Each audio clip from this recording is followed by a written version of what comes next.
मेरे Bachelorette party के दिन मैं बहुत खुश थी।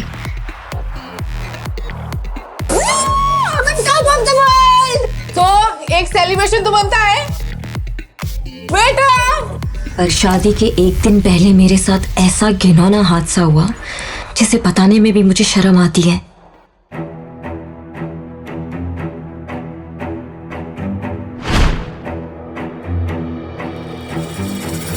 किसी ने मेरी ड्रिंक में नशीली दवाई डाल दी और बेहोश करके होटल रूम में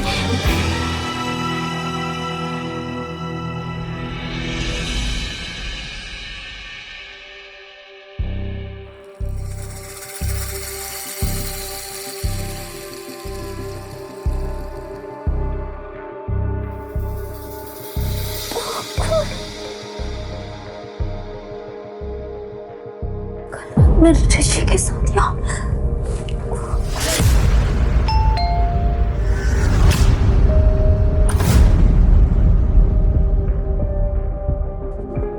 ऋषि, तुम बाहर कब गए?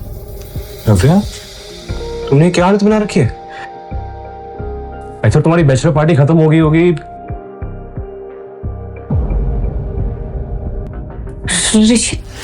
ऋषि मेरी बात सुनो। Don't you dare! अपनी जुबान से मेरा नाम भी मत लेना। ये बिस्तर, ये कपड़े, ये टाई और दारू के नशे में तुम्हारी सारी असलियत सामने आ गई। 2 दिन में हमारी शादी है और तुम कल रात को किसी और के साथ। नहीं, अब तुम्हारे साथ शादी करने का कोई मतलब नहीं।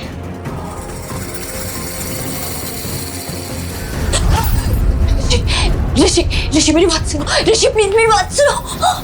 ऋषि ने शादी तोड़ दी और चला गया।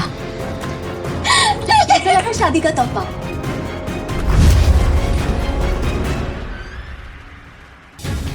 पर दूल्हा बदल गया। जो ड्रिंक मैंने कल रात पी थी उसमें नशीली दवाई उसी ने मिलाई थी। इतना बड़ा धोखा किया मेरे साथ कनिका। क्यों? क्योंकि मुझे ऋषि की साली नहीं, घर वाली बनना है। और बात रही तुम्हारी, तो तुम्हें तो मैं कभी खुश नहीं रहने दूंगी।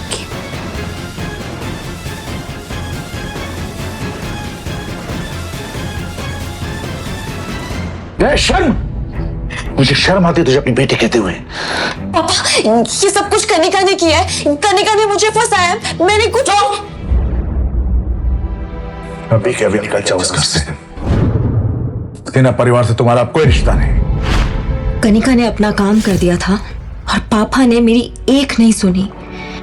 पर मेरी सौतेली माँ ने मार मार कर मुझे घर से निकाल दिया। इस शहर में मेरे लिए कुछ नहीं बचा था और मैं अपनी मौसी के घर बैंगलोर चली गई। 9 महीने बाद मैंने एक बेटे को जन्म दिया।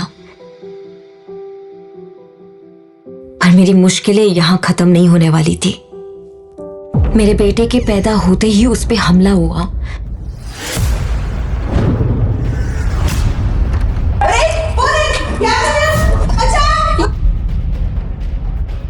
पर मौसी ने उसे बचा लिया। कौन था वो आदमी, आपको पता चला? वो आदमी कौन था ये तो नहीं पता, लेकिन वो ऐसे बड़बड़ा रहा था कि वो आपके बेटे का पिता है। इसका मतलब ये वही आदमी था जिसने उस दिन मेरे साथ होटल में। लेकिन कौन है वो?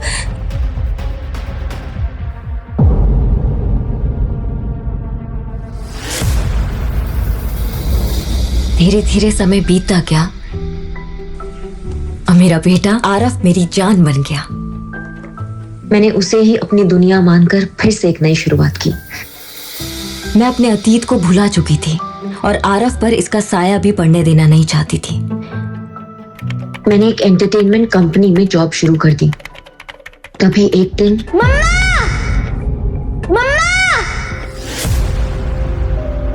जल्दी आओ। आरफ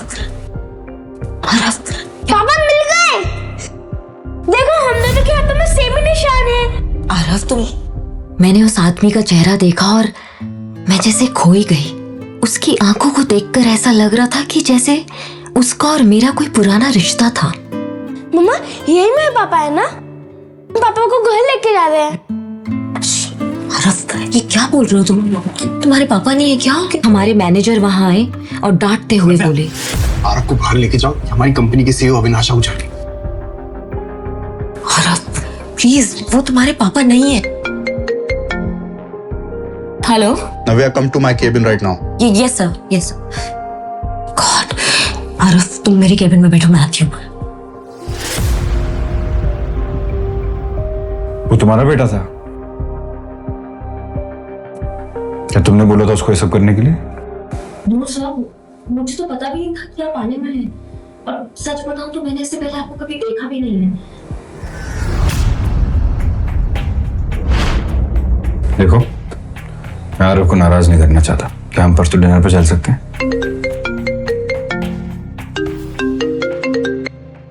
मैं ये सोचकर बहुत खुश हो रही थी कि ये मेरी जिंदगी की एक नई शुरुआत है कि तभी मेरा फोन बजा और ऊपर पापा का नाम देखकर मेरे होश उड़ गए। 6 साल बाद पापा ने मुझे फोन किया था। पापा वो बहुत बीमार थे और बस आखिरी बार मुझे देखना चाहते थे। मुझसे रहा नहीं गया और दूसरे ही दिन मैं आरफ को लेकर अपने शहर पहुंच गई।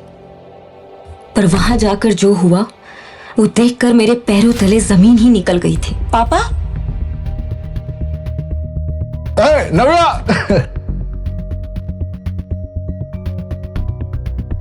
आपने तो कहा था आपकी तबीयत खराब है। अरे मैंने मजाक किया था। तुम्हारी सौतेली बहन कनिका की एंगेजमेंट है, इसलिए तुम्हें बुलाया। तो उसके साथ साथ तुम्हारे लिए भी एक तोहफा है, हैं? आओ आओ आओ, कौन? बैठो, हैव समथिंग। मैं 1 मिनट में आया। आज कनिका की एंगेजमेंट थी, पर जब मैंने उसके दूल्हे का चेहरा देखा तो मेरे होश ही उड़ गए। वो मेरे मंगेतर ऋषि से शादी कर रही थी। आखिरकार उसने ऋषि को फंसा लिया था। तभी कनिका ऋषि के साथ मेरे नजदीक आई और बोली, तुम्हें शर्म नहीं आई? हमारी एंगेजमेंट में अपने इस नाजायज बच्ची को लेकर आई? खबरदार कनिका, अगर मेरे आरफ के बारे में कुछ भी कहा तो वो नाजायज नहीं है।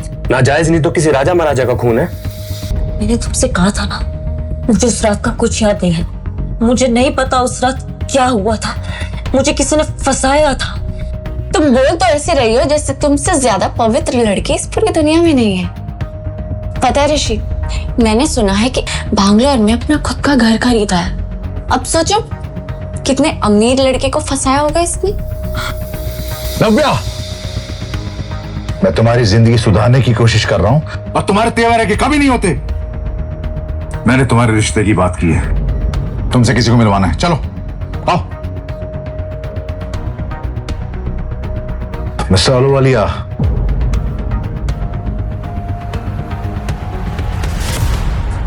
मिस्टर अहलूवालिया, अगर आप हाँ गए तो अभी रिश्ता पक्का कर देते हैं। मैंने उस आलूवालिया का चेहरा देखा तो मेरे होश उड़ गए। उम्र में वो मेरे पापा से भी बड़ा था और उसको मैंने कई बार टीवी पर देखा था। वो औरतों को छेड़ने के मामले में कई बार जेल जा चुका था। मैंने पापा की ओर गुस्से से देखा और बाहर निकल आई। नव्या, चलो नव्या, तुम्हें तभी नाम की चीज है कि नहीं? कितना बुरा लगा होगा मिस्टर अहलूवालिया को। पापा, वो इंसान नहीं, वो राक्षस है। कितनी औरतों ने उस पर केस किया, फिर भी मुझे नरक में डाल रहे हैं। अरे वो पैसे वाले हैं और पैसे वाले को सब माफ होता है। तुम्हें उससे शादी करनी है बस, और बदले में। पापा बोलते बोलते रुक गए, पर मुझे उन पर शक हुआ। बदले में क्या पापा? बदले में तुम्हें अपनी माँ की केमिकल फैक्ट्री ऋषि के नाम करनी होगी, तभी कनिका की उससे शादी हो पाएगी। गॉड, बिल्कुल भी नहीं। वो फैक्ट्री किसी के नाम नहीं होगी मेरे जीते जी, और मैं इस बुढ़े आलू वाले से कभी शादी नहीं करूंगी। जो ड्रिंक पापा ने मुझे ऑफर की थी उसमें नशे की गोली थी, जिसकी वजह से मैं बेहोश हो गई।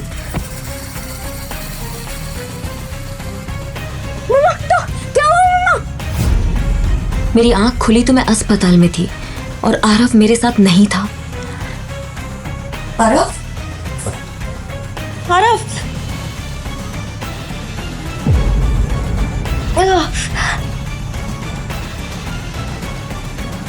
आरफ, आरफ, एक्सक्यूज मी, आपने मेरे बच्चे को देखा है क्या? छोड़ा।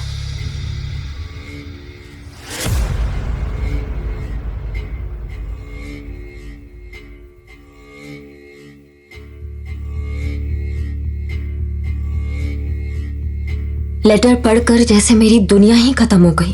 वो लेटर मेरे पापा ने छोड़ा था और उसमें लिखा था, तुम्हारा नाजायज बेटा हमारे कब्जे में है।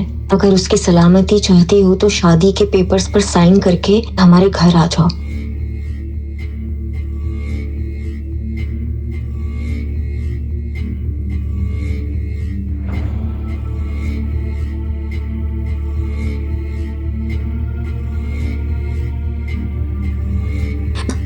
मैंने हिम्मत जुटाई, पर मैं इस शहर में किसी को नहीं जानती थी। तभी मुझे अविनाश आहूजा का ख्याल आया और मैंने उसको फोन किया। हेलो हेलो, मैं नव्या बोल रही हूँ अविनाश जी, मुझे आपकी हेल्प की जरूरत है। मेरे बच्चे आरव, उसको किसने किडनैप कर लिया है, प्लीज मेरी हेल्प कीजिए, प्लीज प्लीज। नव्या, नव्या तुम बिल्कुल चिंता मत करो, और वो कुछ नहीं होगा। मैं अभी फ्लाइट लेकर रात तक वहां पहुंचता हूँ। Hello hello. मेरी आखिरी उम्मीद अविनाश भी इस वक्त इस शहर में नहीं था, पर मुझे किसी भी हाल में मेरे बेटे आरव को बचाना था।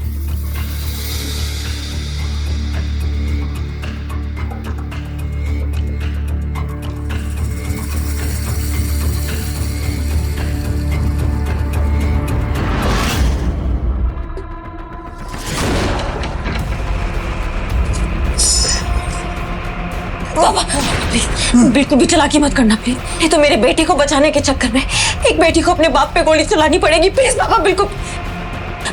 जल्दी आओ बेटा, मामा के पास आओ, जल्दी जल्दी आओ, जल्दी आओ।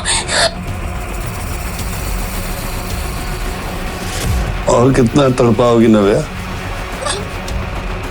मैं तो तुम्हें महारानी बना कर रखना चाहता, मगर अगर तुम कैदी बनकर रहना चाहती हो तो कैदी बनाकर रख लेगी। मेरी दोनों ओर खतरा मंडरा रहा था, पर आरव के लिए सब कुछ जायज था।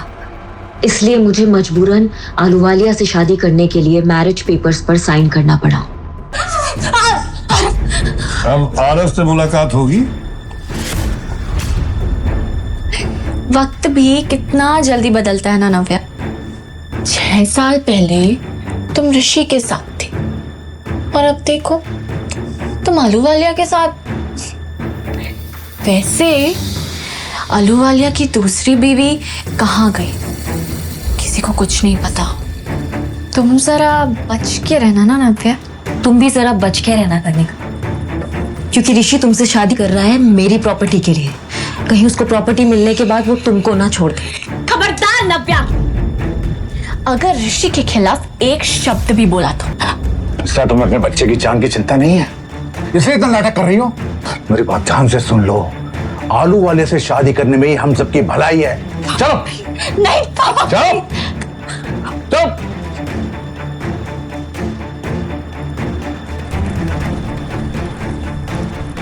सब लोग मेरी बर्बादी का तमाशा देख रहे थे और कनिका ऋषि का हाथ पकड़े हंस रही थी। मेरे अंदर लड़ने की ताकत नहीं थी।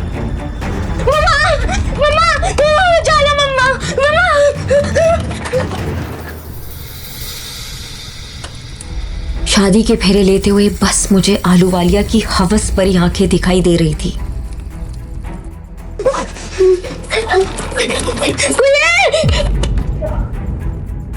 मैं रोते हुए शादी का आखिरी फेरा ले रही थी कि तभी मम्मा! आरव!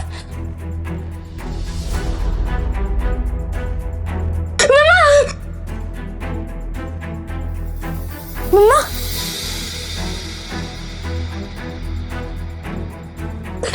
तू ठीक है ना? हाँ? मम्मा, अब आपको शादी करने की जरूरत नहीं है। मुझे ये शादी नहीं करनी। ये क्या नाटक है नव्या?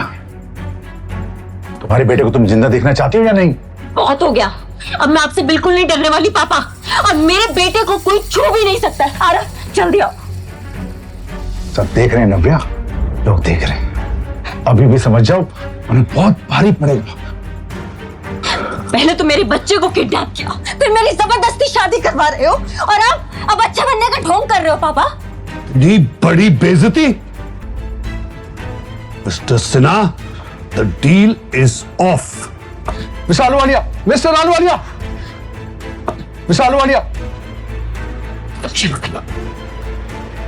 अरे बाप तेरा मेरी जिंदगी बनाने जा रहा था, बाप नहीं हैवान है आप, जो मेरी शादी इतने घटिया इंसान से करवाने जा रहे थे आप।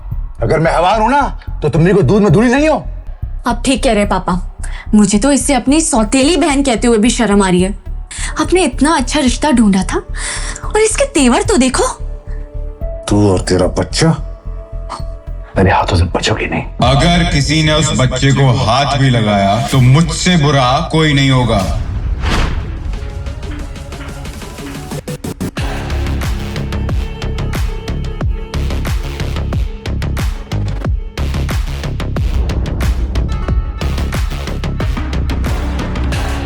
मुझे अविनाश में एक सहारा दिखता था और मैं उसके गले से लिपट गई। पर तभी मुझे एक जानी पहचानी सी खुशबू आई। ये उसका स्पेशल परफ्यूम है। पर जैसे मुझे इस खुशबू के बारे में याद आया, मेरे पैरों तले से जमीन ही निकल गई। ये खुशबू बिल्कुल वैसी ही थी।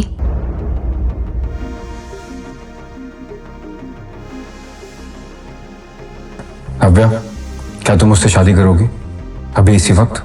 नव्या इससे पहले कि अविनाश के सवाल का जवाब देती, उसकी आंख खुली और उसने अपने आप को हॉस्पिटल में पाया।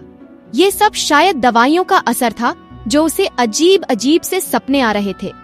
नव्या को समझ नहीं आ रहा था कि उसके साथ बीते दिनों क्या हुआ था। उसे कुछ अच्छे से याद नहीं आ रहा था। वो झट से उठकर बैठ गई और आवाज लगाई, आरव। पर उसने देखा कि उसके पास आरव नहीं था। उसके सामने शेखर मौजूद था, जो उसके होश में आने का इंतजार कर रहा था। आरव कहाँ है? नव्या ने सबसे पहला सवाल किया। होश आ गया तुम्हें? कैसा फील हो रहा है अब? शेखर ने दबी हुई आवाज में पूछा। ये सुनकर नव्या को इरिटेशन हो रही थी। मैं जानती हूँ कि आपको मेरी लाइफ, मेरी हेल्थ और मेरे बेटे से कोई मतलब नहीं है, इसलिए ये दिखावा बंद करिए और बताइए कि मेरा बेटा आरव कहाँ है। ये सुनकर शेखर के चेहरे पर गुस्से की बजाय हंसी थी। मैं सच में तुम्हारी तबीयत के बारे में पूछ रहा हूँ। मुझे मेरे सवाल का जवाब चाहिए। मेरा बेटा कहाँ है? नव्या कमजोर कदमों से बाहर की तरफ जाने लगी, लेकिन आरव कहीं दिखाई नहीं दे रहा था। नव्या तुरंत शेखर के पास आई और उसे घूरते हुए पूछा, मेरा बेटा कहाँ है? क्या किया है आप लोगों ने उसके साथ? ये सुनकर शेखर और जोर से हंसने लगा। क्या किया है? अरे वो हमारा ग्रैंडसन है, हम उसके साथ क्या करेंगे? अभी तो कनिका उसे बाहर लंच के लिए ले गई है, आ जाएगा वापस। ये सुनकर नव्या का मन घबरा रहा था। वो जानती थी कि उसका परिवार उसके और आरव के बारे में कभी अच्छा नहीं सोच सकता है। कल तक तो आपको ग्रैंडसन शब्द सुनने में भी दिक्कत हो रही थी और आज आरव आपका ग्रैंडसन हो गया। आप लोग क्या करना चाह रहे हैं? आरव कहाँ है? उसे अभी के अभी वापस बुलाइए। नव्या ने इस बार चिल्लाते हुए कहा। अरे शांत हो जाओ, आरव को मैं अभी के अभी वापस बुला लूंगा, लेकिन मेरी बस एक शर्त है। ये सुनकर नव्या अंदर तक हिल गई थी। उसने कभी भी नहीं सोचा था कि उसका अपना परिवार उसके बेटे का सौदा करेगा। अविनाश आहूजा, उससे मेरी मीटिंग करवानी है। एक बार वो हमारा बिजनेस पार्टनर बन जाए, उसके बाद मैं आरव को तुम्हारे पास भेज दूंगा। ये सुनकर नव्या बेड पर बैठ गई थी। आप ये क्या कह रहे हैं पापा? हाँ, मतलब सिर्फ पार्टनरशिप की ही बात है। एक बार वो हो जाए फिर आरव तुम्हारे पास। पापा, आरव को वापस बुलाइए अभी के अभी।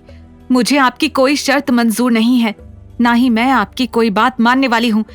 मुझे सिर्फ और सिर्फ अपना बेटा चाहिए। नव्या ने गुस्से में शेखर को घूरते हुए कहा। देखो, अगर ऐसा है तो भूल जाओ कि तुम आरव को यहाँ से ले जा पाओगी। कोई बात नहीं, उसे यहीं हमारे पास छोड़ दो। वैसे भी एक सिंगल मदर की परवरिश से ज्यादा अच्छी एक परिवार की परवरिश होती है। आखिरकार वो हमारा ग्रैंडसन है। मैं कैसे अविनाश से बात करूंगी? मैं तो उसे जानती तक नहीं। मुझे तो ये भी नहीं पता कि वो कहाँ रहता है। मैं कहाँ ढूंढूंगी उसे? नव्या ने सोचा और अपना सिर पकड़कर बैठ गई। उसे कुछ भी समझ नहीं आ रहा था। तुम्हारे पास समय जरा कम है। जितनी जल्दी ये काम करोगी, आरव के लिए उतना अच्छा होगा, शेखर ने कहा और वहां से चला गया। उसने एक बार भी मुड़कर नव्या की हालत नहीं देखी। नव्या रोते हुए अकेले हॉस्पिटल के बेड के पास खड़ी हुई थी। नहीं, मुझे आरव को जल्द से जल्द वापस बुलाना होगा। मैं उसे कनिका के साथ थोड़ी देर भी नहीं छोड़ सकती। वो आरव को बिल्कुल भी पसंद नहीं करती है। पता नहीं वो उसके साथ क्या। मैं कोई रिस्क नहीं ले सकती। मुझे जल्द से जल्द अविनाश आहूजा को ढूंढना होगा। उससे बात करनी होगी। नव्या ने हड़बड़ाते हुए अपने आंसू पोंछे और अपने अंदर हिम्मत जुटाई। उसने तेजी से अपना फोन उठाया और तुरंत अविनाश के बारे में सर्च करना शुरू कर दिया। पूरे रास्ते आरव की चिंता करते हुए वो जैसे तैसे ऑटो से अविनाश के ऑफिस के बाहर पहुंची। उतरते ही उसने देखा कि उसके सामने एक चमचमाती कांच की बिल्डिंग है। वो दौड़ती हुई ऑफिस के अंदर जा रही थी, पर उसे गार्ड ने बाहर ही रोक लिया। रुकिए मैडम, आप ऐसे अंदर नहीं जा सकती। किससे मिलना है आपको? गार्ड ने पूछा। देखिए, मुझे अविनाश आहूजा से मिलना है। मेरा उनसे मिलना बहुत जरूरी है, नव्या ने घबराहट से कहा। आपके पास कोई अपॉइंटमेंट है? गार्ड ने पूछा। ये सुनकर नव्या और घबरा गई। नहीं, मेरे पास अपॉइंटमेंट नहीं है, पर मेरा उनसे मिलना बहुत जरूरी है। प्लीज आप एक बार अंदर इन्फॉर्म तो कर दीजिए। नहीं मैडम, हम बिना अपॉइंटमेंट के आपको अंदर नहीं जाने दे सकते। क्या करूं मैं? अगर मैं अविनाश से नहीं मिली तो पापा आरव को वापस नहीं बुलाएंगे। नहीं, मुझे जल्द से जल्द अविनाश से मिलना होगा। नव्या बार बार ये सोचकर ऑफिस के गेट के अंदर देख रही थी, पर फिर उसकी नजर गार्ड पर पड़ी। वो समझ गई थी कि वो कितनी भी कोशिश कर ले, गार्ड उसे अंदर नहीं जाने देगा।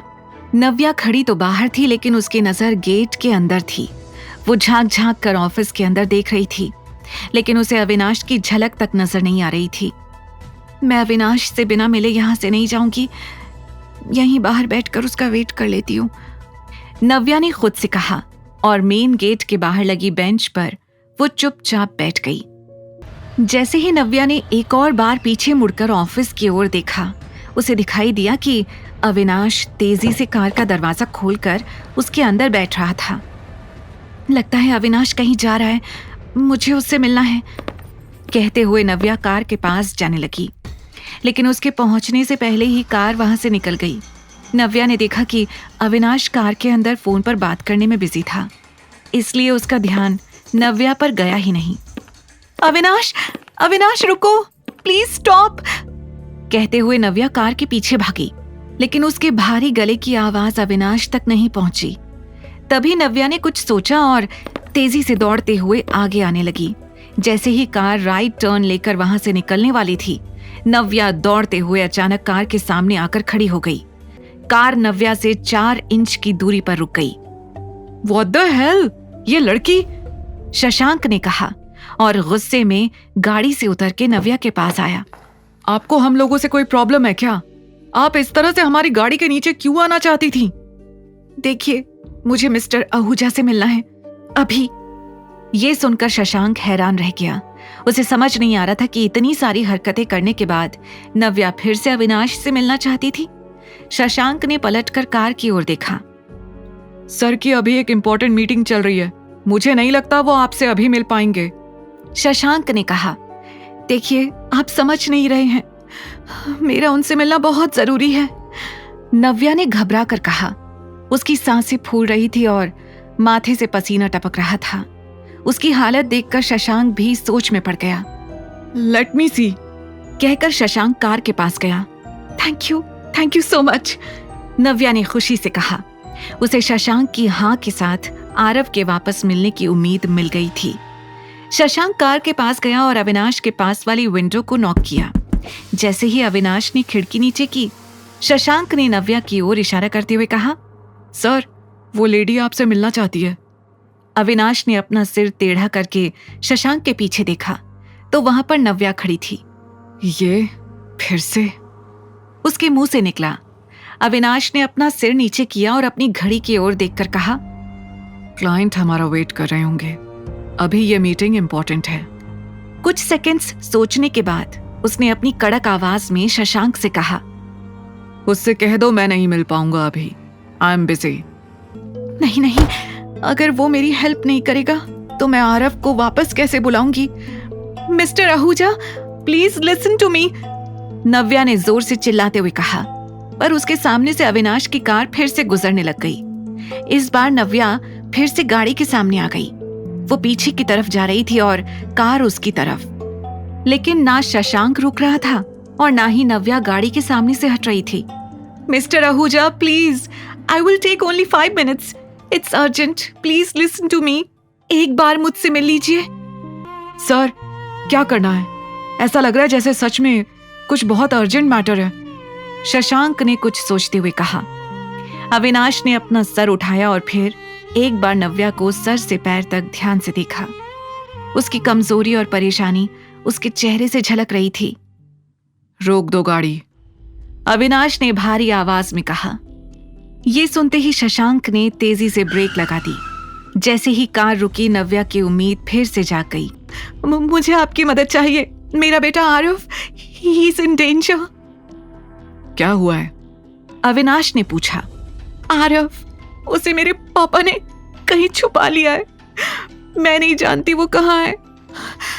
उसे वापस लाने के लिए मुझे आपकी मदद चाहिए, प्लीज. देखिए, मैं जानती हूँ आपको मेरा बिहेवियर थोड़ा अजीब लग रहा होगा, पर मेरा यकीन करिए, अगर मेरे पास कोई और ऑप्शन होता तो मैं कभी आपसे हेल्प लेने नहीं आती, आपको परेशान नहीं करती.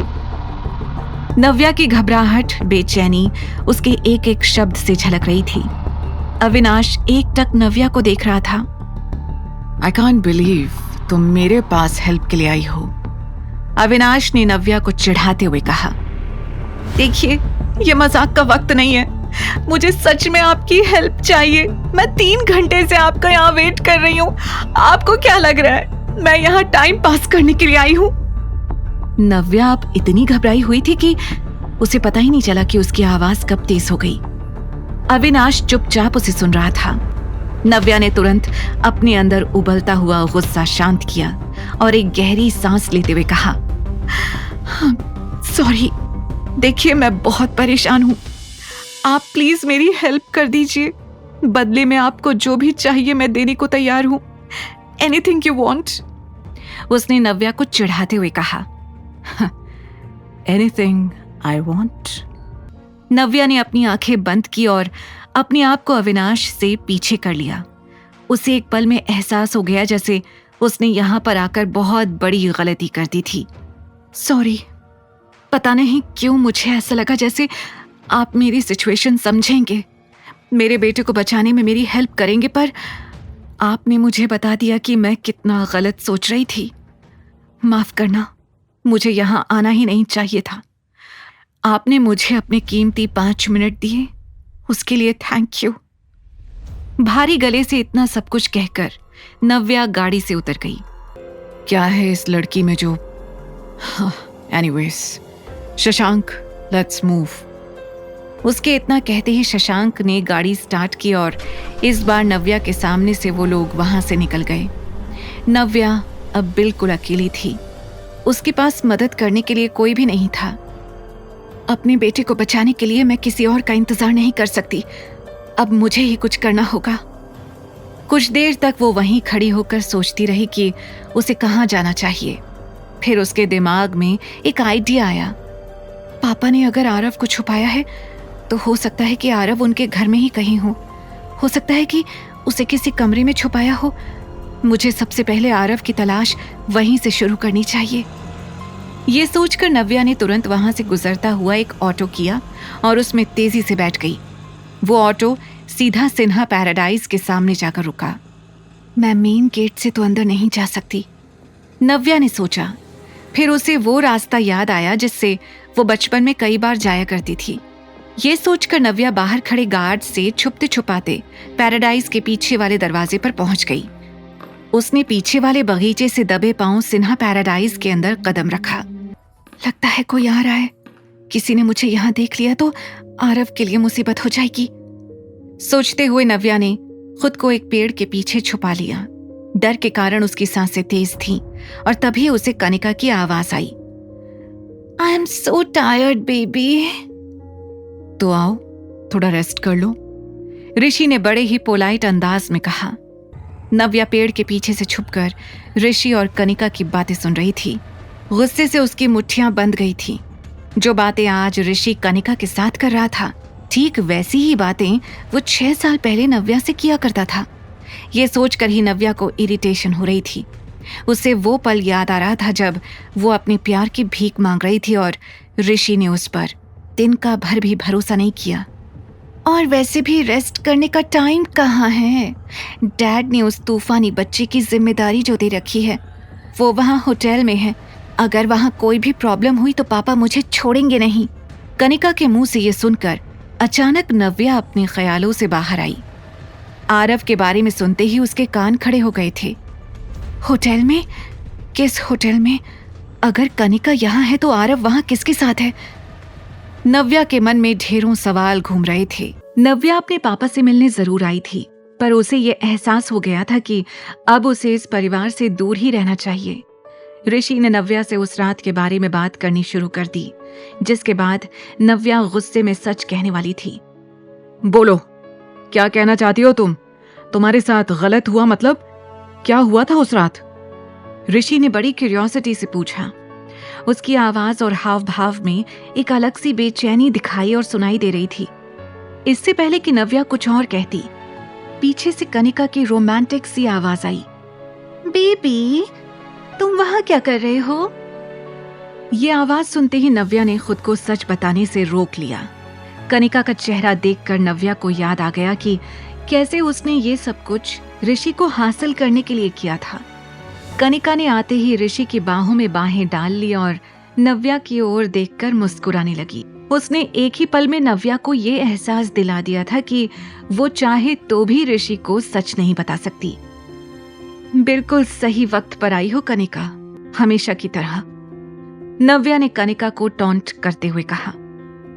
ऋषि को कुछ समझ नहीं आ रहा था क्योंकि अभी भी उसे उसके सवालों का जवाब नहीं मिला था। नव्या, तुम अपनी ही बहन से ऐसे कैसे बात कर सकती हो?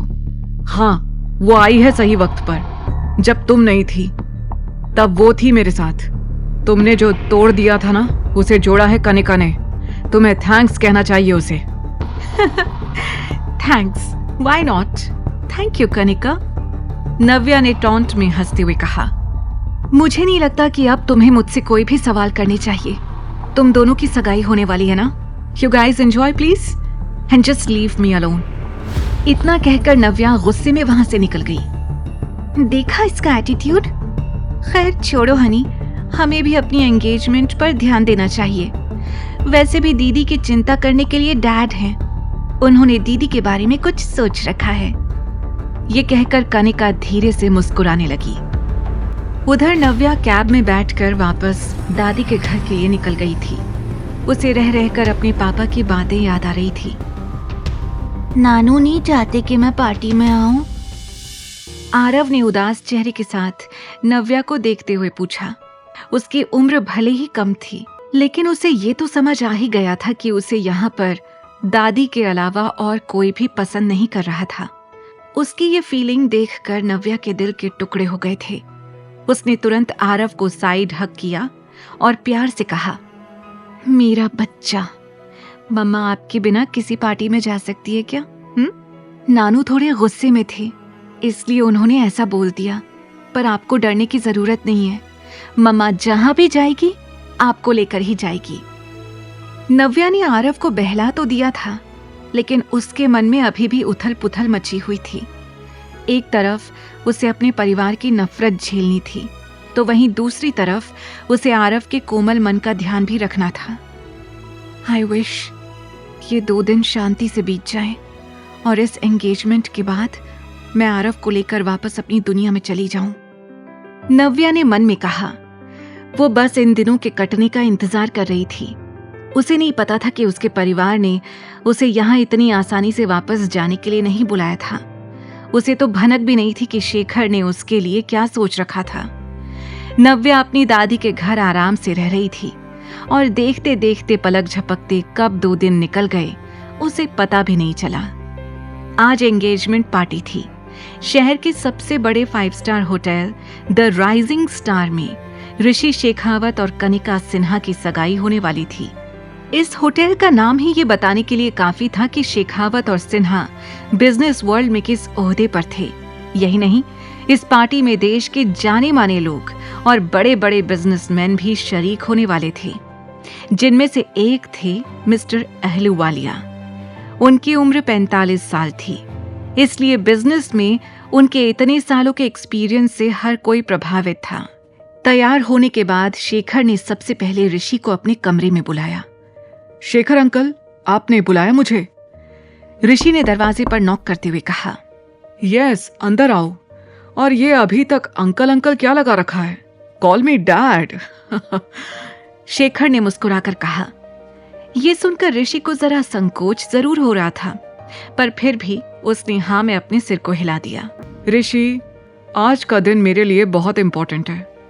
ये शादी सिर्फ शादी नहीं है, बल्कि हमारे फैमिली बिजनेस को मजबूत करने का एक तरीका भी है। मैं आज तुम्हें अपनी सबसे प्रेशियस डॉटर देने जा रहा हूं। आई होप तुम उसका अच्छे से ख्याल रखोगे। शेखर ने सीरियस आवाज में कहा। आप बेफिक्र रहिए डैड, मैं कनिका का पूरा ख्याल रखूंगा। ऋषि ने मुस्कुराकर जवाब दिया। आज पार्टी में हमारे कुछ खास गेस्ट्स आने वाले हैं। मिस्टर अहलूवालिया से मिलने कई लोग आएंगे पार्टी में आज। बड़ी मुश्किल से वो यहाँ आने के लिए राजी हुए हैं। तुम तो जानते ही हो, उनसे रिश्ते बनाने का लोग एक मौका ढूंढते हैं, और आज कई लोग इस पार्टी को मौका बना देंगे। ध्यान रहे, उन्हें किसी भी तरह की कोई दिक्कत नहीं होनी चाहिए। शेखर ने कहा। ऋषि शेखर की हर एक बात अच्छे से समझ रहा था। तभी शेखर ने कुछ ऐसा कहा जिसे सुनकर ऋषि का मूड ही खराब हो गया। आज नव्या भी आने वाली है, शेखर ने कहा। आपको लगता है वो आएगी? ऋषि ने हैरानी से पूछा। जरूर आएगी, मैंने बुलाया है उसे। वो मेरी बात नहीं टालेगी। वो मेरे एक फोन पर भागती हुई चंडीगढ़ वापस आ गई। वो इस पार्टी में जरूर आएगी, आई नो। शेखर ने कुछ सोचते हुए कहा। हाँ, बस आज वो कोई प्रॉब्लम ना क्रिएट करे। ऋषि ने गहरी सांस लेते हुए कहा। थोड़ी देर बाद सभी गेस्ट्स वेन्यू पर पहुंचने शुरू हो गए थे। कनिका आज खुशी से फूली नहीं समा रही थी। इस दिन के लिए उसने ना जाने कितने पापड़ बेले थे, इसलिए ये खुशी उससे छुपाए नहीं छुप रही थी। रेड कलर के गाउन में उसका फिगर बिल्कुल परफेक्ट लग रहा था। कंधे तक खुले बाल, हैवी मेकअप और रेड लिपस्टिक के साथ कनिका स्मार्ट और सुंदर दोनों लग रही थी। वो ऋषि के पास आई और उसके हाथों में हाथ डालने के बाद दोनों सीढ़ी से नीचे उतरने लगे। वहां खड़े हर गेस्ट की नजर उन दोनों पर ही टिकी हुई थी। उफ, सच अ ड्रीमी एंट्री। आई विश मेरे लिए भी कोई ऐसा अमीर राजकुमार आ जाए। गेस्ट में खड़ी एक लड़की ने दूसरी के कान में कहा। ऐसा राजकुमार पाने के लिए बड़ा चालाक होना पड़ता है, दूसरी ने कहा। क्या मतलब? अरे तुझे नहीं पता? ये राजकुमार तो इसकी दीदी का फियांसे था। मैंने तो सुना है इसने ही अपनी बहन को यहाँ से भगाया और उसके बाद खुद उसके फियांसे से शादी करने जा रही है। लोगों के बीच इस बात को लेकर कानाफूसी शुरू हो गई थी कि कनिका की बड़ी बहन को कई सालों से किसी ने भी नहीं देखा है। अरे सालों हो गए नव्या को देखे। इस सिन्हा परिवार ने ना जाने कहाँ गायब कर दिया उसे। अरे मैंने तो सुना है कि 6 साल पहले नव्या और ऋषि की शादी होने वाली थी, फिर पता नहीं क्या हुआ कि वो अचानक यहाँ से चली गई। इस शिखा ने भी वही किया था, शादीशुदा मिस्टर सिन्हा को उनकी वाइफ से दूर कर खुद उनसे शादी कर ली थी। क्या पता इसकी बेटी कनिका ने भी वही किया हो नव्या के साथ। आज अगर वो होती तो इस कनिका की तरफ कोई देखता भी नहीं। उसकी पर्सनालिटी के आगे कभी कनिका दिखाई ही नहीं दी, इसलिए तो जलती है कनिका अपनी बड़ी बहन से। नव्या का तो औरा ही कुछ अलग है। मेहमानों के बीच कनिका और नव्या को लेकर कंपैरिजन हो रहा था। तभी उनमें से किसी एक गेस्ट ने मजाक मस्ती में तेज आवाज में कहा, मिस्टर सिन्हा, आपकी बड़ी बेटी दिखाई नहीं दे रही, कहाँ है वो? जहां तक मुझे याद है ये तो वही ऋषि शेखावत है ना, जिससे आपकी बड़ी बेटी नव्या की शादी होने वाली थी। ये बात जोर से उठते ही मानो पूरे हॉल में सन्नाटा छा गया था। हर किसी का मुंह खुला और आंखें फटी रह गई थी। कनिका का मुस्कुराता चेहरा गुस्से में तब्दील हो गया था और ऋषि को अचानक नव्या याद आ गई थी। मेहमानों के बीच हो रही बातों से शेखर का खून खौल रहा था। इससे पहले कि शेखर इस बात का जवाब दे पाता, अचानक से लोगों ने पीछे पलटकर देखना शुरू कर दिया। वो देखो नव्या आ गई। ब्लू साड़ी में नव्या आरव का हाथ पकड़े उस पार्टी में आ रही थी। वहां मौजूद हर गेस्ट का ध्यान एक ही पल में नव्या ने अपनी ओर खींच लिया था। Wow, how beautiful she is, वहां खड़े एक गेस्ट ने कहा। नव्या को आरव के साथ देखकर शेखर, कनिका, ऋषि और शिखा का पारा चढ़ गया था। शेखर घूर कर नव्या और आरव को देख रहा था। वो तमतमाते हुए आगे आया और नव्या के सामने खड़े होकर उसे दरवाजे पर ही रोक लिया। तुम यहाँ इस लड़के के साथ क्या कर रही हो? तुम जानबूझकर अपनी बहन की एंगेजमेंट पार्टी खराब करने आई हो ना? शेखर ने नव्या को घूरते हुए कहा। इस लड़के का नाम आरव है और आरव मेरा बेटा है। और वैसे भी आपने तो मुझे बेंगलुरु से इसी सगाई के लिए बुलाया है ना, तो लीजिए, आई एम हियर। नव्या ने भी शेखर की आंखों में देखते हुए कहा, डोंट यू, मैंने कहा था कि तुम इस लड़के को लेकर यहाँ नहीं आ सकती। अभी के अभी इसे यहाँ से भेजो, वरना मैं इसका हाथ पकड़कर इसे यहाँ से निकाल दूंगा। मेरे बेटे को छूने के बारे में सोचिएगा भी मत। अगर आपको मेरे यहाँ होने से इतनी ही दिक्कत है तो ठीक है, मैं चली जाती हूँ।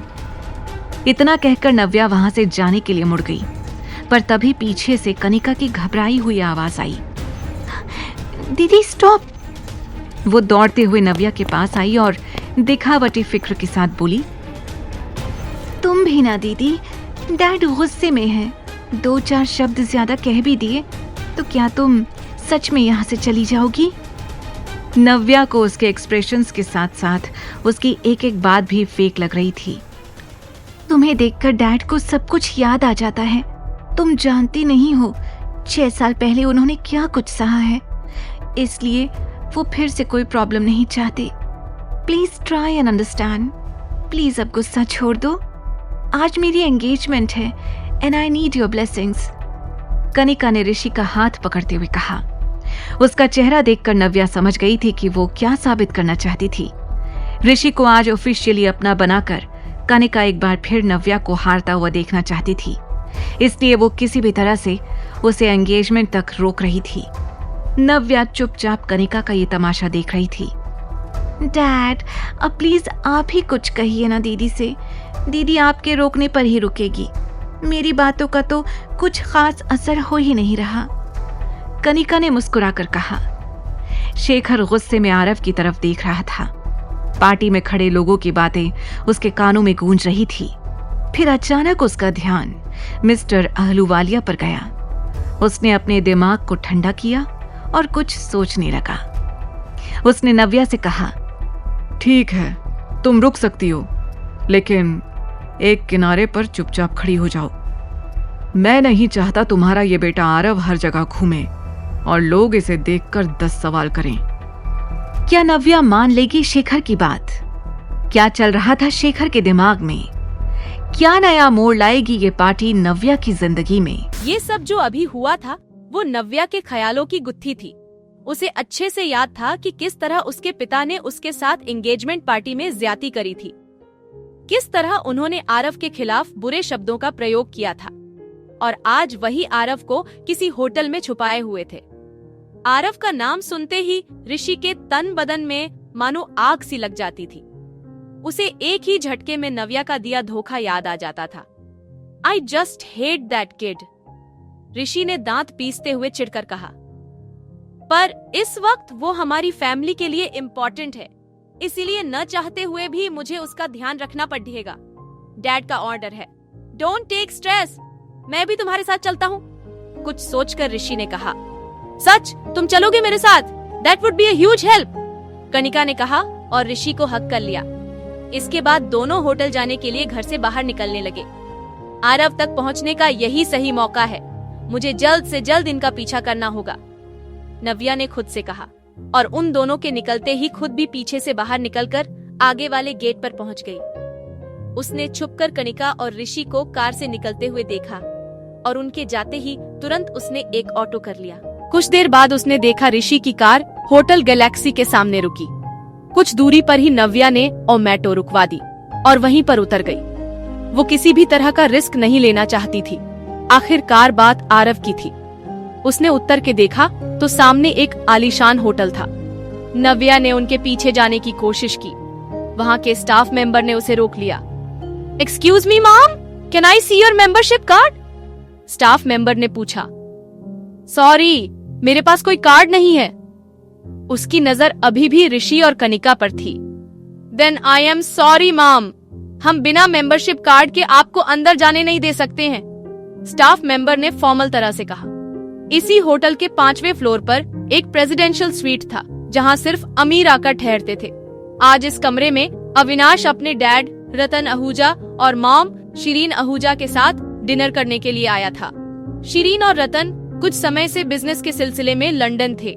कल ही वो लंदन से वापस चंडीगढ़ आए थे, इसलिए वो सबसे पहले अपने बेटे अविनाश के साथ क्वालिटी टाइम स्पेंड करना चाहते थे। तुम्हें हमारे साथ लंदन आना चाहिए था, इट वॉज ग्रेट, शिरीन ने कहा। दिखने में स्मार्ट, एलिगेंट और क्लासी शिरीन हमेशा से वर्किंग थी। लाइफ में सब कुछ हासिल किया था, लेकिन अब उनकी बस एक ही चिंता थी, अविनाश की शादी। आई नो मॉम, लंदन जाकर भी आप मेरा पीछा नहीं छोड़ देने वाली थी। मुझे पता है वहाँ भी किसी न किसी लड़की से मिलवाने का प्लान था आपका, अविनाश ने सैलेड खाते हुए कहा। हाँ तो माँ हूँ तुम्हारी, फिक्र होती है मुझे तुम्हारी। रतन तुम ही बोलो, मैं क्या कुछ गलत कह रही हूँ? शिरीन ने परेशान होकर कहा। शिरीन डोंट फोर्स हिम, रतन ने प्यार से कहा। यही वजह है कि ये अब मेरी बात नहीं सुनता। अपने डैड का सपोर्ट जो मिलता है उसे। मॉम प्लीज, अविनाश ने कहा। अभी माना कि पिछले सालों में तुम काफी बिजी थे, इस कंपनी को कहां से कहां पहुंचाया है तुमने, दिन रात मेहनत की तुमने। इस दौरान तुम्हें अपनी लाइफ के बारे में सोचने का टाइम ही नहीं मिला होगा। आई अंडरस्टैंड दैट, लेकिन अब तो सब कुछ स्टेबल है। तुम कंट्री के टॉप बिजनेसमैन में से एक हो, तुम्हारी एक अलग पहचान है। अब तुम्हें आगे के बारे में सोचना चाहिए, शिरीन ने अविनाश को समझाते हुए कहा। एक माँ होने के नाते शिरीन के भी वही अरमान थे जो हर माँ के होते हैं। शिरीन सही कह रही है, company is doing well now. अब तुम्हें अपनी शादी के बारे में सोचना चाहिए। मुझे तो समझ नहीं आता कि अभी तक तुम्हारी कोई गर्लफ्रेंड कैसे नहीं बनी। ये सुनकर अविनाश ने इरिटेट होकर कहा। डैड, मैं शादी करने से मना नहीं कर रहा हूँ, लेकिन मैं ये सिर्फ करने के लिए नहीं करना चाहता। There has to be emotions. Avinash ये कह ही रहा था कि तभी उसकी नजर विंडो से बाहर गई। उसने स्वीट के बाहर जो देखा, उसने उसका ध्यान पूरी तरह से अपनी ओर खींच लिया था। ये यहाँ भी, उसने मन में सोचा। अविनाश साफ देख पा रहा था कि नव्या घबराई परेशान सी होटल के बाहर थी। उसी वक्त शिरीन का ध्यान अविनाश की तनी हुई आईब्राउज पर गया। उसने तुरंत पूछा, अवी what happened, is everything all right? ये आवाज सुनते ही अविनाश ने वापस अपना ध्यान अपने डिनर पर लगा लिया। नथिंग मच कहकर वो ऐसे प्रिटेंड करने लगा जैसे उसने नव्या को देखा ही नहीं। उसने अपनी नजर नव्या से जरूर हटा ली थी, लेकिन उसके मन और दिमाग में अभी भी वही घूम रही थी। ये यहाँ क्या कर रही है, मेरा पीछा? पर क्यों? चाहती क्या है ये? वो डिनर के वक्त मन ही मन सोच रहा था। यहाँ होटल के बाहर नव्या ने भी विंडो के अंदर अविनाश का चेहरा देख लिया था, लेकिन उसने भी अविनाश से अपना ध्यान तुरंत हटा लिया। तो वो बस यही सोच रही थी कि आरव को इस होटल से बाहर कैसे निकाले, और उससे भी पहले वो खुद इस होटल के अंदर कैसे जाए। तभी उसका ध्यान सामने लगे हुए बोर्ड पर गया, जिस पर लिखा हुआ था, we are hiring waiter and waitresses. ये पढ़कर नव्या ने सोच लिया कि उसको क्या करना है। वो तुरंत तेजी से अंदर गई और अंदर जाकर उसने होटल स्टाफ से कहा, मेरे पास यहाँ का मेंबरशिप कार्ड नहीं है, क्योंकि मैं यहाँ वेट्रेस की जॉब के लिए अप्लाई करने के लिए आई हूँ, नव्या ने एक्साइटमेंट से कहा। ये सुनकर रिसेप्शनिस्ट हैरान रह गई। नव्या को देखकर उसे लग नहीं रहा था कि वो वेट्रेस बनना चाहती होगी। उसने असिस्टेंट मैनेजर को बुलाया, जिसने आते ही नव्या को सर से पैर तक ध्यान से देखा। आर यू श्योर तुम ये जॉब करना चाहती हो? यस सर, मुझे इस जॉब की बहुत जरूरत है, नव्या ने कहा। पर तुम्हें देखकर नहीं लगता, असिस्टेंट मैनेजर ने कहा। नव्या दिखने में इतनी सुंदर, स्मार्ट और एलिगेंट थी कि किसी का भी इस बात भरोसा कर पाना मुश्किल होता। मैंने पहले भी ये काम किया है, कहकर नव्या ने एक झूठी कहानी मैनेजर को सुना दी। वो बस किसी तरह से होटल के अंदर जाना चाहती थी। बात करने पर मैनेजर को नव्या बहुत हार्ड वर्किंग और डेडिकेटेड लगी। ठीक है, तुम कल से आ सकती हो, ये सुनकर इतनी खुश थी कि वो चाहकर भी अपनी एक्साइटमेंट छुपा नहीं पा रही थी। Thank you so much sir. क्या मैं आज इस होटल को अच्छे से देख सकती हूँ? मैं चाहती हूँ कि कल से मुझे यहाँ पर सब कुछ पता हो ताकि मुझे काम करने में कोई प्रॉब्लम ना आए, नव्या ने कहा। मैनेजर ने आज तक किसी कैंडिडेट को वेटर बनने के लिए इतना एक्साइटेड नहीं देखा था। उसने तुरंत अपनी असिस्टेंट रितिका को बुलाया। रितिका, नव्या को हमारा होटल दिखा दो। रितिका और नव्या ने एक दूसरे को मुस्कुराकर देखा। दोनों वहाँ से होटल घूमने के लिए निकलने ही वाले थे कि तभी पीछे से मैनेजर ने आवाज लगाई, नव्या ध्यान रहे, 5th फ्लोर पर हमारे बहुत खास गेस्ट हैं। एक बहुत रिच और पावरफुल फैमिली है, उन्हें किसी तरह का डिस्टर्बेंस नहीं होना चाहिए। नव्या ने हाँ में सर हिलाया और उसके बाद रितिका के साथ निकल गई। उसे तो बस किसी तरह से आरव तक पहुंचना था। रितिका नव्या को होटल का हर एक कोना दिखा रही थी, लेकिन उससे पहले नव्या ने भी रितिका की तरह होटल की यूनिफॉर्म पहन ली थी। रितिका अपने काम की पक्की थी, इसलिए वो जरा सी भी लापरवाही नहीं चाहती थी। हर एक फ्लोर पर जाकर रितिका नव्या को वहाँ के बारे में डिटेल में बता रही थी, पर नव्या की नजरें और ध्यान तो कहीं और ही था। उसे खोया हुआ देखकर रितिका ने पूछ ही लिया, Navya, are you alright? Nothing, I just wanted to ask कि सर्वेलेंस रूम कहाँ है? नव्या ने सीधे मुद्दे की बात की। ये सुनकर रितिका को अजीब लगा। क्यों? तुम सर्वेलेंस रूम क्यों जाना चाहती हो? बस ऐसे ही, होटल का हार्ट तो सर्वेलेंस रूम ही होता है ना। किसी भी तरह की इमरजेंसी में वहीं पर जाना पड़ता है, बस इसीलिए पूछा। रितिका ने मुस्कुराते हुए नव्या को सर्वेलेंस रूम का रास्ता भी बता दिया। थैंक यू, तुम मेरे लिए इतना सब कुछ कर रही हो, नव्या ने कहा। वी आर कॉलीग्स, ये तो मेरा काम है, रितिका ने कहा और फिर से नव्या को होटल दिखाने में बिजी हो गई। अब जब सर्वेलेंस रूम का पता चल गया था तो नव्या होटल घूमकर अपना टाइम वेस्ट नहीं करना चाहती थी। उसने रितिका से वॉशरूम का बहाना किया और वहाँ से निकल गई। यहाँ अविनाश और उसकी फैमिली का डिनर पूरा हो चुका था। डिनर के बाद रतन और शीरीन घर निकल रहे थे। तुम भी हमारे साथ घर चलते, रतन ने कहा। डैड, मैंने कहा ना, एक इम्पोर्टेंट वीडियो कॉन्फ्रेंस है, मुझे यहीं से अटेंड करनी होगी। आप लोग निकल जाइए, मैं बाद में घर आ जाऊंगा, अविनाश ने कहा। जिसके बाद रतन और शीरीन वहाँ से निकल गए। अविनाश अपने ऑफिशियल गेटअप में आ चुका था, शर्ट, टाई और सामने लैपटॉप। यहाँ नव्या वॉशरूम का बहाना करके सर्वेलेंस रूम ढूंढने निकल तो गई थी, लेकिन अभी तक उसे सर्वेलेंस रूम मिला नहीं था। वो रितिका के बताए हुए फ्लोर पर घूम रही थी, लेकिन उसे समझ नहीं आ रहा था कि रितिका ने किस डायरेक्शन में जाने के लिए कहा था। तभी अचानक नव्या एक लिफ्ट के सामने आ गई और लिफ्ट का दरवाजा खुल गया। दरवाजा खुलते ही नव्या ने देखा कि लिफ्ट के अंदर ऋषि और कनिका थे। नव्या घबराकर पलट गई। अगर इन लोगों ने मुझे देख लिया तो मैं आरव को कभी ढूंढ नहीं पाऊंगी। नो नो, मन ही मन सोचती हुई नव्या पीछे पलटी हुई थी। पर अच्छी बात ये थी कि उसने होटल की यूनिफॉर्म पहन रखी थी, इसीलिए ऋषि और कनिका उसके बगल से निकल गए, पर उसे पहचान नहीं पाए। उन लोगों के आगे जाते ही नव्या ने सुकून भरी गहरी सांस ली। ये 4th फ्लोर है। मैंने इन दोनों को नीचे तो नहीं देखा, मतलब ये ऊपर वाले किसी फ्लोर से आ रहे हैं। सोचते हुए नव्या तुरंत लिफ्ट के अंदर चली गई। उसने सोच लिया था कि वो 4th से ऊपर वाले सारे फ्लोर्स को चेक करेगी। जैसे ही वो 5th फ्लोर पर पहुंची, उसने अपने सामने 2 हट्टे कट्टे लोगों को देखा। ब्लैक सूट, लंबी हाइट, देखने में बॉडीगार्ड्स जैसे लग रहे थे। इस फ्लोर पर गार्ड्स, हो सकता है आरव इसी फ्लोर पर हो, नव्या ने मन में सोचा। आखिर कहाँ था आरव? क्या नव्या पहुंच पाएगी आरव तक? क्या होगी अविनाश और नव्या की मुलाकात? नव्या ने वेट्रेस की जॉब ज्वाइन करने के बहाने होटल में आरव को ढूंढना शुरू कर दिया था। 5th फ्लोर पर आते ही उसने 2 बॉडीगार्ड्स को देखा। ये गार्ड्स यहाँ पर? मैनेजर ने तो कहा था कि इस फ्लोर पर उनके गेस्ट रुके हुए हैं। नव्या सोच में पड़ गई।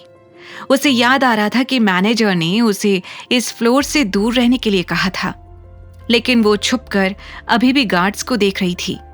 दोनों गार्ड्स एक रूम के बाहर खड़े थे, कभी उसके दाएं घूमते तो कभी बाएं, लेकिन थे वो उसी कमरे के आगे।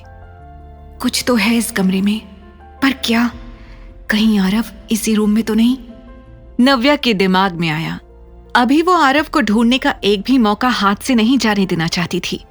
उसे पहले तो मैनेजर की बात याद करके आगे जाने से डर लग रहा था, लेकिन फिर उसने सोचा हो सकता है डैड ने ही यहाँ के मैनेजर से बात की हो और उनसे कहा हो कि किसी को भी इस फ्लोर पर आने मत दें। शायद डैड ने ही यहाँ पर गार्ड्स भी लगाए हों ताकि कोई आरव तक पहुंच ही ना पाए। मुझे एक बार तो इस कमरे के अंदर जाकर देखना ही होगा। अगले ही पल उसने डिसाइड किया कि वो कैसे भी करके उस कमरे के अंदर जाएगी। उसे भरोसा हो गया था कि आरव उसी कमरे के अंदर है। पर अगला सवाल ये था कि कैसे इन दो हट्टे कट्टे गार्ड्स के बीच से कैसे जा पाएगी वो उस रूम के अंदर। तभी उसे एक हाउसकीपिंग वाला नजर आया जिसके हाथ में खाने की ट्रॉली थी और वो उसी कमरे की तरफ जा रहा था जहां गार्ड्स खड़े हुए थे। नव्या तेजी से उसके पास गई और उसने कहा, हाय, ये मुझे दे दो, मैं ले जाती हूँ इस रूम में। You look so tired. उसकी ये बात सुनकर हाउसकीपिंग स्टाफ मेंबर हैरान हो गया। उसने नव्या को पहले इस होटल में कभी नहीं देखा था। उसने सर से लेकर पैर तक उसे ध्यान से देखते हुए पूछा, तुम कौन हो? मैंने आज ही ज्वाइन किया है ये होटल, इसलिए शायद तुमने मुझे देखा ही नहीं होगा। वैसे भी इतना बड़ा होटल है और इतने सारे एम्प्लॉइज, लोग कैसे ही पहचानेंगे एक दूसरे को? नव्या ने हड़बड़ा कर कहा। उस स्टाफ मेंबर को नव्या की बातें थोड़ी अजीब लग रही थी, लेकिन नव्या की यूनिफॉर्म यही कह रही थी कि वो इसी होटल का स्टाफ है। इससे पहले कि वो नव्या पर शक करता, नव्या ने उसके हाथ से फूड ट्रॉली ले ली। ये मुझे दे दो, मैं हैंडल कर लूंगी, तुम ना जाकर रेस्ट करो। वैसे भी तुम्हारे चेहरे से ऐसा लग रहा है जैसे तुमने पिछले कुछ दिनों से ठीक से रेस्ट नहीं किया है, नव्या ने झूठ बोलते हुए कहा। उसके जाते ही नव्या ने गहरी सांस ली और गार्ड्स वाले रूम की तरफ बढ़ने लग गई। बस अब आरव मुझसे थोड़ी ही दूर है, एक बार मैं उसे देख लूं, फिर मुझे उसे यहां से ले जाने से कोई नहीं रुक सकता। मन में सोचती हुई नव्या गेट तक पहुंची तो वहां खड़े गार्ड्स उसे देखने लग गए। इससे पहले कि वो कुछ पूछते, नव्या ने कहा, डिनर। गार्ड्स ने उसकी यूनिफॉर्म और हाथ में ट्रॉली को देखकर उसे रूम में जाने दिया। जैसे ही वो रूम के अंदर गई, उसने एक बड़ा आलीशान खुशबूदार कमरा देखा जिसमें कोई भी नजर नहीं आ रहा था। आरव कहाँ है? नव्या ने धीरे से खुद से पूछा। उसने खाने की ट्रॉली वहीं पर छोड़ी और कमरे के हर एक कोने में आरव को ढूंढने लग गई। पर उसी वक्त उसे रियलाइज हो गया कि इस कमरे में कोई भी नहीं है। ये कैसे हो सकता है? जब ये कमरा खाली है तो बाहर खड़े वो गार्ड्स खाली कमरे की पहरेदारी कर रहे हैं। वो मन ही मन सोच रही थी। उसे लग रहा था कि कहीं ये भी आरव को छुपाने के लिए उसके डैड की तरफ से कोई चालाकी तो नहीं। तभी अचानक उसके कानों में पानी की आवाज आई। उसने पलट कर देखा तो उसके ठीक पीछे बाथरूम था जिसका दरवाजा हल्का पारदर्शी था। उसने देखा कि एक लंबा और गोरा आदमी बाथरूम के अंदर शावर से नहा रहा था। ये नजारा देखते ही नव्या पीछे पलट गई। ओ तेरी, ये मैं कहाँ आ गई? ये तो किसी और का कमरा है। अंदर बाथरूम में जो नहा रहा था उसे बाहर हो रही हलचल की आवाज सुनाई दे गई थी। उसने तुरंत शावर बंद किया। शावर बंद करते ही कमरे में और भी ज्यादा सन्नाटा छा गया था। ये बाहर किस तरह की आवाज हो रही है? मेरे कमरे में कौन है? कहकर उस शख्स ने तुरंत अपनी टॉवल कमर पर लपेटी।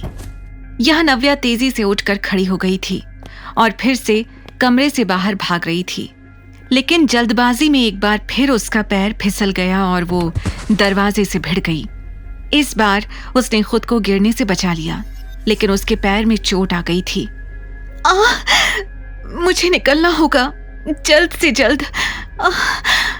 नव्या खुद से बोले जा रही थी, लेकिन तभी बाथरूम का दरवाजा खुला। तुम फिर यहां आ गई? तुम इतनी डेस्परेट हो, मैंने सोचा भी नहीं था। ये आवाज नव्या को जानी पहचानी लग रही थी। उसने पलट कर देखा तो उसके पीछे टॉवल में अविनाश आहूजा खड़ा हुआ था। उसे फिर एक बार अपने सामने देखकर नव्या ने अपना सिर पकड़ लिया। ओह नो, पूरी दुनिया में मुझे इसी का कमरा मिला था अंदर आने के लिए। उसने खुद से इरिटेट होकर कहा। जिस तरह से अविनाश की नजरें उसे घूर रही थी, वो समझ गई थी कि अविनाश जरूर कुछ गलत ही समझ रहा होगा। नव्या ने एक गहरी सांस लेते हुए अंदर आकर कहा, What a coincidence. Yes, what a coincidence, Miss Navya. Avinash की आवाज में शक और गुस्सा दोनों सुनाई दे रहे थे। नव्या इस वक्त अपनी सफाई देना तो नहीं चाहती थी, लेकिन उसे पता था कि उससे यहां आकर एक बड़ी गलती हो गई थी। वो पूरी तरह से अविनाश की ओर देख भी नहीं पा रही थी। टॉवल में उसे देखकर वो बार बार हेजिटेशन से अपनी नजरें नीचे कर ले रही थी। देखिए मिस्टर आहूजा, अगर मैं आपसे कहूं कि मेरा यहाँ इस तरह से कमरे में आना सिर्फ एक एक्सीडेंट था, तो क्या आप मेरा यकीन करेंगे? नव्या ने घबराई हुई हालत में कहा। यह सुनकर अविनाश को हंसी आ गई। वो धीरे धीरे नव्या के पास आया और उसके कानों के पास आकर गहरी सांस में कहा, हाँ, तुम्हें सच में लगता है मैं तुम्हारा यकीन करूंगा? Really? मैं तो यहाँ सिर्फ अपने बेटे को ढूंढने के लिए आई थी। बाहर खड़े गार्ड्स को देखकर मुझे लगा कि वो यहाँ इस कमरे में है। आई एम सो सॉरी, नव्या ने घबरा कर कहा। वो बस किसी तरह से अब इस कमरे से निकलना चाहती थी, पर अविनाश को उसकी बातें मजाक से कम नहीं लग रही थी। हाँ, अभी भी अपने बेटे को यूज कर रही हो। Don't you have any shame? अगर मेरे करीब ही आना चाहती थी तो पहले कह देती। आप गलत समझ रहे हैं। मैं आपके पीछे क्यों आऊंगी? मुझे सिर्फ अपना बेटा चाहिए। प्लीज मुझे यहां से जाने दीजिए, मुझे आरव को ढूंढना है, उसने घबरा कर कहा और अपने आप को अविनाश से दूर करने की कोशिश की। लेकिन उससे पहले ही अविनाश ने उसके हाथ को मरोड़कर पीछे कर दिया। देखिए मिस्टर, मैं इस कमरे में गलती से आ गई और इसके लिए मैंने आपको सॉरी भी कह दिया है। अब इसके आगे आप क्या सोचते हैं और क्या नहीं, मुझे इससे कोई फर्क नहीं पड़ता है। इतना कहकर नव्या ने इस बार अपने दोनों हाथों की ताकत से अविनाश को जोर से पीछे की ओर धक्का दिया और खुद से दूर कर दिया। अविनाश के पीछे हटते ही नव्या ने रूम का दरवाजा खोला और बाहर निकल गई। अविनाश उसे घूर कर देख रहा था। अंदर ही अंदर उसके गुस्से का उबाल और बढ़ता जा रहा था। ये तुमने ठीक नहीं किया मिस नव्या। उसने तुरंत अपने कपड़े पहने और बाहर निकल गया। बाहर खड़े गार्ड्स ने अविनाश को देखते ही उसे ग्रीट किया। तुम लोगों ने एक लड़की को यहां से निकलते हुए देखा? अविनाश ने कड़ी आवाज में पूछा। हाँ सर, वो यूनिफॉर्म में, एक गार्ड ने झट से कहा। हाँ वही। किस तरफ गई है वो? सर वो तो सामने लिफ्ट की ओर गई थी। तो जाओ ढूंढो उसे। फाइंड दैट गर्ल नाउ, चिल्लाते हुए अविनाश ने कहा और अपने गार्ड्स को नव्या के पीछे भेज दिया। यहां नव्या ने लिफ्ट के ठीक बगल वाली सीढ़ी ली और भागते हुए नीचे वाले फ्लोर पर आ गई। जैसे ही उसने देखा कि अब उसके पास कोई नहीं है और वो पूरी तरह से सेफ है, उसने अपना सिर पीछे दीवार की ओर टिकाया और गहरी सांस लेने लगी। मैं कहाँ फंस गई थी? आरव अगर उस कमरे में नहीं था तो कहाँ होगा? कहाँ ढूंढूंगी मैं उसे इतने बड़े होटल में? कैसे मिलेगा Aarav? Please somebody help me. Navya गहरी सांस लेकर बोल रही थी। उसकी धड़कनें तेज थीं और आंखें नम। तभी सामने से एक आवाज आई, हे नव्या। नव्या ने घबराकर अपनी आंखें खोली तो देखा कि उसके सामने रितिका खड़ी हुई थी। रितिका को देखकर वो और भी ज्यादा डर गई।